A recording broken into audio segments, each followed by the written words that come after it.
करते हैं, लेकिन वो प्रभु की इच्छा को जानना ही नहीं चाहते, परमेश्वर के सुसमाचार के ऊपर विश्वास ही नहीं करना चाहते। हम बहुत कुछ बातें बताना उनको चाहते हैं। बहुत सारे मेरे भाई सुसमाचार का काम करते भी होंगे, मैं विश्वास करता हूँ। तो कितने भाई हमारे जो हमारे प्रभु के सुसमाचार उनको सुनाते हैं, तो कितने भाई विश्वास करने पाते हैं? तो ये भी बात इसके अंदर प्रकट होती है कि बहुत सारे भाई है जो प्रभु यीशु मसीह की इच्छा को मानना ही नहीं चाहते, उस इच्छा को अपने जीवन में पूरा करना ही नहीं चाहते। और क्यों? इसलिए स्वाभाविक रूप से वह उस पर अमल नहीं करते हैं जो प्रभु मसीह हमें सिखाते हैं। और दूसरी बात क्या मिलती है कि उनका धर्म पूरी तरह से क्या बोलेंगे इसको, सतही समझ में आएगा आपको, सतही चीज है जिसमें गहराई बिल्कुल भी नहीं है। तो ये बात यहाँ पर हमको देखने के लिए, समझने के लिए मिल रही है कि जब हम प्रभु यीशु मसीह इस दृष्टांतों के ऊपर बात कर रहे थे, तो हमको ये बात समझ कर लेना जरूरी है कि प्रभु यीशु मसीह आखिर कौन सी बात कर रहे, कौन से घर की बात कर रहे थे। कि एक घर बनाया गया चट्टान के ऊपर, एक घर बनाया जा रहा है रेत के ऊपर। तो प्रभु यहाँ पर जो बात बताने चाह रहे थे, आदि रीति से, यानी कि जो कोई मसीह में नहीं उसके लिए तो ये संसार की जैसी बात लगती है, लेकिन जो मसीह में है उसके लिए ये इतनी बड़ी बात है कि हमको घर बनाना है प्रभु यीशु मसीह के सुसमाचार पर विश्वास करके, प्रभु के वचन के हिसाब से हमारा जीवन जी करके, वो नींव हमको, वो हमारे जीवन की, यानी कि हमारा वो घर होना चाहिए, और वैसा मजबूत घर भी होना चाहिए। चलिए आगे मैं बढ़ता हूँ, कुछ बातें है और कि मेह, बाढ़ और तूफान, मेह, बाढ़ और तूफान विपत्तियों की ओर क्या करता है, इशारा करता है। जब हम वचनों में पढ़ रहे हैं कि मेह, बाढ़ और तूफान, तो ये किसकी ओर इशारा कर रहे हैं? विपत्ति की ओर, जिन्हें हम दुख भी समझ सकते हैं, बीमारी समझ सकते हैं, कष्ट समझ सकते हैं, या सताव, और सभी बुराई के नाम को, बुराई के नाम से भी हम जान सकते हैं। तो इसकी भी बात यहाँ पर हो रही है कि जो वचन में हम पढ़ रहे हैं ना, मैं वचन की तरफ और वापस चलता हूँ कि जो कोई मेरी ये बातें सुनकर उन्हें मानता है, वह उस बुद्धिमान मनुष्य के समान ठहरेगा जिसने अपना घर चट्टान पर बनाया है। और दूसरे वचन में हम 25 में मिलता है कि और मेह बरसा और बाढ़ आई और आंधियां चली और उस घर पर टकरे लगी, परंतु वह नहीं गिरा क्योंकि उसकी नींव चट्टान पर डाली गई थी। ये बात यहाँ पर प्रभु बता रहे हैं। लेकिन जैसे जिसमें हम पढ़ते हैं मिलता है कि परंतु जो कोई मेरी ये बातें से सुनता है और उन पर नहीं चलता, बाकी सुनता तो है लेकिन उन पर नहीं चलता, वह उस निर्दयी मनुष्य के समान रहेगा जिसने अपना काम बनाया है, बालू पर बनाया है। और फिर वचन में हम पढ़ते हैं कि मेह बरसा और बाढ़ आई और आंधियां चली और उस घर पर टक्करें लगी और वह घर गिर गया और सत्यानाश हो गया। तो इतनी बात यहाँ हमको मिल रही, यहाँ पर भी बातें समापन नहीं हुई, बातें और बहुत सारी, और यहाँ पर हम बात सुनने वाली नहीं है कि ध्यान देने वाली बात ये है कि जो परमेश्वर का वचन सुनते हैं उन्हें नहीं मानते। उस घर का मतलब जिनके जीवन में मेह बरसते, बाढ़ नहीं आती, क्षमा करिए, मेह तो बरसते, मतलब उनके जीवन में मेह बरसते, बाढ़ नहीं आती, आंधी नहीं, आंधियां चलती। मैं मिस्टेक तो नहीं कर रहा हूँ, कोई बात नहीं, मैं वापस फिर से देखता हूँ कि जीवन में मेह बरसते, बाढ़ नहीं, उसको मिस्टेक करके रखा, मैं उसको सुधार लेता हूँ। बाढ़ नहीं आती, आंधी नहीं, आंधियां चलती और उस घर से टकराती, मतलब उसके जीवन में सारी विपत्तियां आती और जो उनका वचन सुनते हैं पर उस पर नहीं चलते हैं, उनके जीवन में मेह बरसते हैं। यानी कि आंधी आती है, बादल आते हैं, मेह बरसता है। और उनके जीवन में मेह बरसते, आंधी नहीं आती, आंधी नहीं, आंधियां चलती और उससे टकराती भी है। लेकिन यहाँ पर सुनकर लेने वाले और समझ कर लेने की बात है कि लेकिन इन दोनों घरों में एक बात का साफ साफ अंतर दिखाई है। पहला घर जो परमेश्वर का वचन सुनते और उन्हें मानते हैं। देखिए, पहला घर जो परमेश्वर का वचन सुनते और उन्हें मानते हैं, उन पर मेह, बाढ़, आंधी जैसी विपत्तियां और बुरा समय आने पर भी क्या होता है, नहीं गिरता, क्योंकि वो घर क्या है, जो परमेश्वर का वचन सुनते हैं, परंतु जो परमेश्वर का वचन सुनते और उस पर नहीं चलते, उन पर विपत्तियां आने पर उनका जीवन रूपी क्या होता है, घर सत्यानाश हो जाता है, क्योंकि वह घर कहाँ बना है, बालू के ऊपर बना है। और यहाँ पर ध्यान देने वाली बात यह है, आप चाहे तो आप भी पढ़ सकते हैं या आप नोट करके रख सकते हैं कि वचन 15 से लेकर 23 के अंदर इसी आयत में हमें यीशु मसीह के द्वारा झूठे भविष्यवक्ताओं का मतलब झूठे भविष्यवक्ताओं के बारे में जो बोलने की निंदा के बारे में हम पढ़ते हैं, वचन 15 से लेकर 23 तक। इसी वचन पर थोड़ा सा विचार जाएंगे। वचन 15 से लेकर 23 तक झूठे भविष्यवक्ताओं के बारे में प्रभु ने ये बातें, लेकिन इन वचनों में हमें झूठे सुनाने वाले के खिलाफ चेतावनी भी दी गई है। इन्हीं वचनों के अंदर ये आप देख सकते हैं। ऐसे व्यक्ति के जीवन की नींव क्या खिलती रहती है।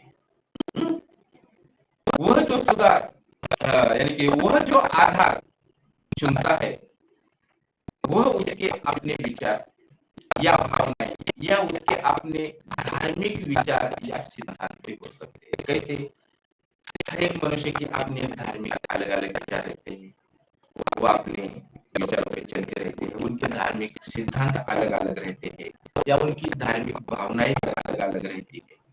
ये बात है। और यहाँ पर प्रभु यीशु ने यहाँ संकेत दिया है कि प्रत्येक व्यक्ति के घर की परीक्षा होने वाली है, चाहे आप हो, चाहे मैं हूँ, या चाहे अन्य जाति हो जो अभी तक हमारे प्रभु के मार्ग पर या हमारे प्रभु में आए नहीं है। प्रत्येक व्यक्ति की क्या होने वाली है, परीक्षा होने वाली है। किसकी, जिस घर के ऊपर प्रभु ने बताया है कि मत्ती की किताब अध्याय 7 वचन 24 से लेकर 27 के अंदर जितनी बातें यहाँ पर हम इसको जानकर मिल रहे हैं, ये बातें प्रभु ने यहाँ पर इस वचन में बताई है। इसके ऊपर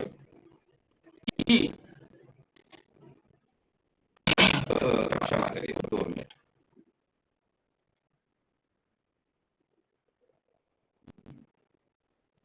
आपका थोड़ा सा दिक्कत होता ही है, मेरा टच हो गया तो एक बार बात भी हट जाता है। 2 मिनट क्षमा करिए, 2 मिनट लेकर देखिए। ओके, जो सत्य को केवल सुनते हैं लेकिन उस पर अमल नहीं करते थे, इनकी बात हो रही है। जो घर रेत के ऊपर बनाते हैं उनकी बात ये है कि क्या वो क्या करते हैं, सत्य को केवल सुनते थे लेकिन उस पर क्या करते हैं, अमल नहीं करते थे। और शब्द घर जिसको हम जानते हैं परमेश्वर के लोगों के जीवन में संबंधित है, क्योंकि दुनिया के लोग दुनिया की बातें या जैसे कि राजनीति या बुद्धिमानी की बातें भी जगत के लोग करते रहते हैं, लेकिन परमेश्वर के वचन मानने के मामले में वो क्या है, बिल्कुल मूर्ख है। जैसे कि हम वचन के अंदर जान रहे हैं, समझ रहे हैं। ऐसे व्यक्ति के जीवन की नींव क्या क्या होती है, हमने देखा है। एक मिनट, जैसे कि मैं टच करूँ फिर जाना है।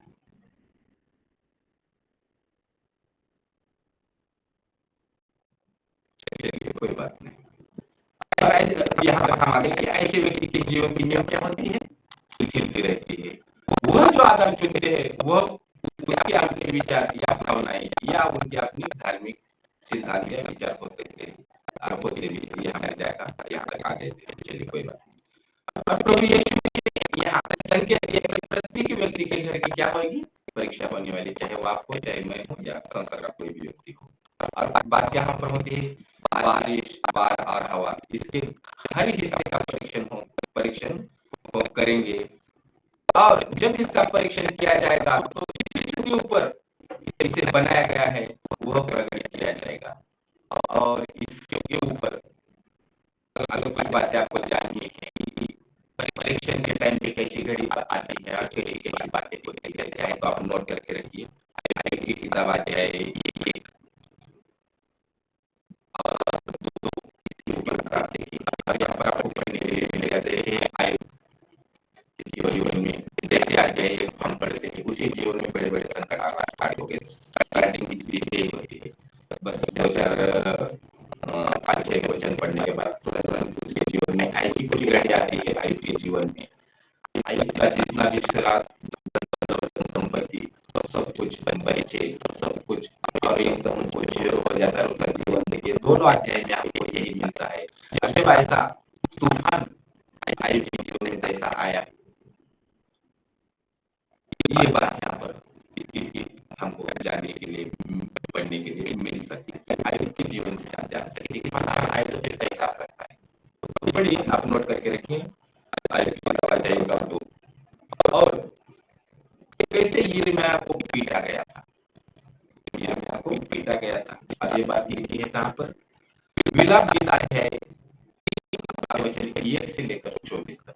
आप नोट करके रखिए, आराम से इसको शांति से पढ़िए यिर्मयाह नबी को कैसे पीटा गया था। और पतरस से भी हम देख सकते हैं कि देखिए पतरस पर क्या क्या लहर आई थी, कैसे लहर आई थी। लूका की किताब अध्याय 22 वचन 54 से लेकर 62 तक। लूका की अध्याय 22 और 54 से 62 तक आप देख सकते हैं और नोट करके जब आती है ऐसा समय आता है तो कैसा समय आता है देखिए, इन वचनों को देख करके हम समझ सकते हैं पौलुस ने किस कठिन मौसम का सामना किया था। पौलुस ने भी एक कठिन मौसम का सामना किया था और ये बात आपको अगर जाननी है तो दूसरा कुरिन्थियों अध्याय 6 वचन 4 से लेकर 10 तक और अध्याय 11 वचन 23 से लेकर 29 तक। एक बार वचन 4 से लेकर 10 तक, दूसरा अध्याय 11 वचन 23 से लेकर 29 तक। तो पौलुस ने सामना किया ऐसी कठिनाइयों का। और भजन संहिता की किताब अध्याय 66 वचन 10 से लेकर 12 तक। और इब्रानियों की किताब अध्याय 11 वचन 6 से लेकर 38 तक आप तूफान के बारे में देख सकते हैं। आयुब, यिर्मयाह, पतरस, पौलुस और भजन संहिता की किताब से ये बातें जो होती है प्रकट। तो ये तूफान कैसे आ सकता है इसको आप जान सकते हैं, समझ सकते हैं।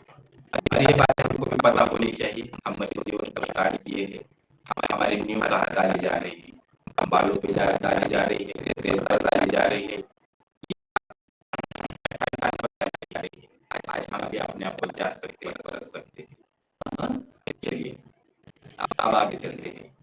परंतु यदि किसी मनुष्य ने प्रभु यीशु पर दृढ़ निर्णय किया है या दृढ़ निश्चय करके निर्णय लिया है तो उसका घर स्थिर रहेगा। किसी भाई ने, और मुझे पूरा विश्वास है ग्रुप के अंदर जितने भी भाई है मजबूती के साथ चल रहे हैं, दृढ़ निश्चय के साथ, दृढ़ विश्वास के साथ प्रभु के संग चल रहे हैं, तो उसका घर कैसा है, उसका घर बिल्कुल स्थिर है और स्थिर ही रहेगा। कोई भी वस्तु उसे नष्ट नहीं कर सकती, जो आपका और मेरा विश्वास है इसे। और बहुत से और देखिए कुछ लोग मेरा लैपटॉप पर कुछ तो हैंग हो रहा है, दिक्कत ये हो रहा है, बार बार जैसे टच पर बाजू जा रहा है। चलिए मैं वापस लेता हूँ कोई बात नहीं। आज के जो बातें होनी चाहिए वो बात होने वाली होनी चाहिए। मैं बात है ये जैसे प्रभु चलाते हैं, चलिए प्रभु की महिमा, चलिए कोई बात नहीं। ओके, और इसका कारण ये है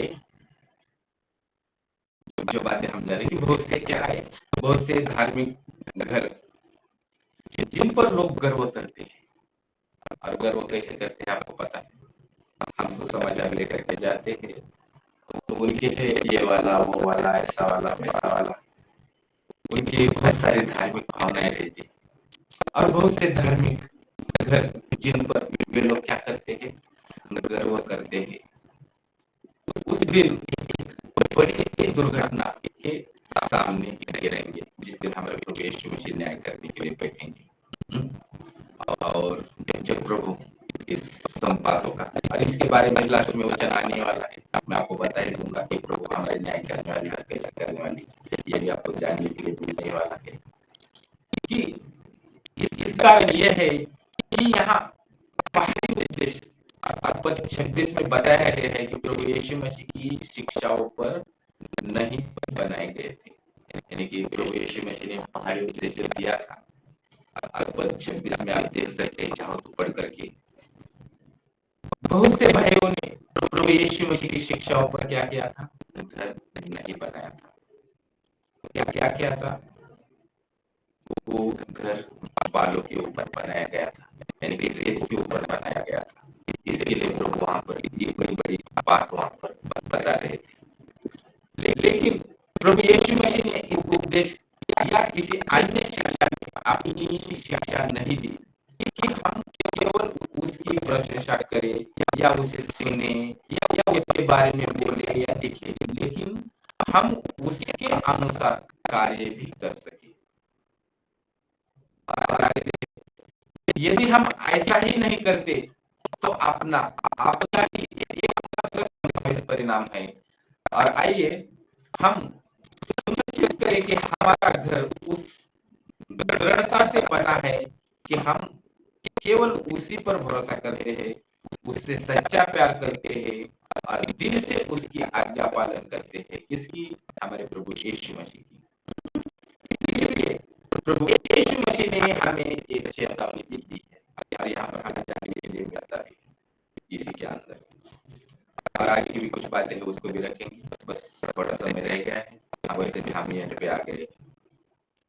और प्रभु यीशु मसीह ने चेतावनी भी दी है कि हम जो उन पर विश्वास करते हैं, उनके वचनों को सिर्फ सुनने वाले नहीं पर उन पर चलने वाले भी बने, क्योंकि जो वचन पर नहीं चलते उनके लिए लिखा भी है। जो वचन हम चार पढ़ रहे हैं, जो वचन पर जो भी प्रभु यीशु मसीह की शिक्षा पर नहीं चलते हैं, उनके लिए ये वचन लिखे भी गए हैं। और कुछ वचन हम देख लेते हैं। देखिए याकूब की किताब अध्याय 1 वचन 22 के अंदर लिखा हुआ है, और वहां पर लिखा है कि आप चाहो तो पढ़कर भी ले सकते हो। याकूब अध्याय 1 वचन 22, परंतु वचन पर चलने वाले बनो, केवल सुनने वाले ही नहीं जो अपने आप को धोखा देते हैं। मतलब अगर हम कलीसिया में जाते हैं या कहीं पर भी परमेश्वर का वचन सुनते हैं, लेकिन उसके अनुसार कार्य नहीं करते हैं, तो हम किसी और को नहीं बल्कि आपको धोखा देते हैं। और बीज बोने वाले ने उदाहरण में 4 तरह के लोगों के बारे में भी हम सुनते हैं, यानी कि बीज बोने वाले के दृष्टांत के ऊपर जो हम बात सुनते हैं कि मत्ती की किताब अध्याय 13 वचन 19 से लेकर 20, वचन 22 और वचन 23, यहाँ पर लिखा है बीज बोने वाले के बारे में। और उदाहरण के बारे में हम सुनते हैं यहाँ पर, लेकिन सिर्फ यहाँ पर लेकिन सिर्फ ये तरह के लोग वचन को मानते हैं और फलवंत होते हैं, क्योंकि जैसा वह सुनते थे वैसा ही वह करते थे। लेकिन यहूदी भी सुनते थे, याद रखते थे, लेकिन वैसा करने में वे बहुत पीछे थे। कौन? यहूदी लोग। अगर आपको ये बात जाननी है तो मत्ती की किताब अध्याय 23 और वचन 3 आप पढ़कर देख सकते हैं, या प्रेरित के कार्य अध्याय 7 वचन 53 आप चाहो तो पढ़ सकते हैं, या नोट करके रखिए, आराम से पढ़िए। और रोमियो की किताब अध्याय 2 वचन 17 से लेकर 24 तक आप इसको भी नोट करके रखिए और आराम से पढ़िए। आपको यहाँ पर पढ़ने के लिए मिलेगा कि यहूदी भी खूब सुनते थे प्रभु की बातें उस टाइम पे, याद भी रखते थे, लेकिन वैसा करने के लिए, जैसा प्रभु सिखाते थे वैसा करने के लिए वो बहुत पीछे थे। और इसलिए मत्ती की किताब अध्याय 7 वचन 21 से लेकर 27 में प्रभु यीशु मसीह अपनी शिक्षा मानने के लिए जोर डाल रहे थे, और इसके लिए प्रभु ने ये बात बताई थी। और वचन को हम फिर से देखेंगे कि वचन में लिखा है कि जो कोई मेरी ये बातें सुनकर उन्हें मानता है वह उस बुद्धिमान मनुष्य के समान ठहरेगा जिसने अपना घर चट्टान पर बनाया। तो यहाँ पर प्रभु बताना चाह रहे थे, और मेघ बरसा और उस घर पर करने लगे, परंतु वह घर नहीं गिरा, क्योंकि वह उसकी नींव चट्टान पर डाली गई थी। और वचन 26 में, परंतु जो कोई मेरी बातें सुनता है उन पर नहीं चलता, वह उस निर्बुद्धि मनुष्य के समान करेगा जिसने अपना घर पहाड़ पर बनाया, और मेघ बरसा और बाढ़ आई और आंधियां चली और उस घर पर टकराने लगी, और वह गिर गया और वह सत्यानाश भी हो गया। तो इसके लिए प्रभु ने ये बातें बताई थी, और इतनी बातें इसके अंदर हमें जानने के लिए, समझने के लिए और सीखने के लिए मिलती है। मैं उम्मीद करता हूँ मेरे सिखाने में, समझाने में कुछ मिस्टेक हो गया हो, क्योंकि आज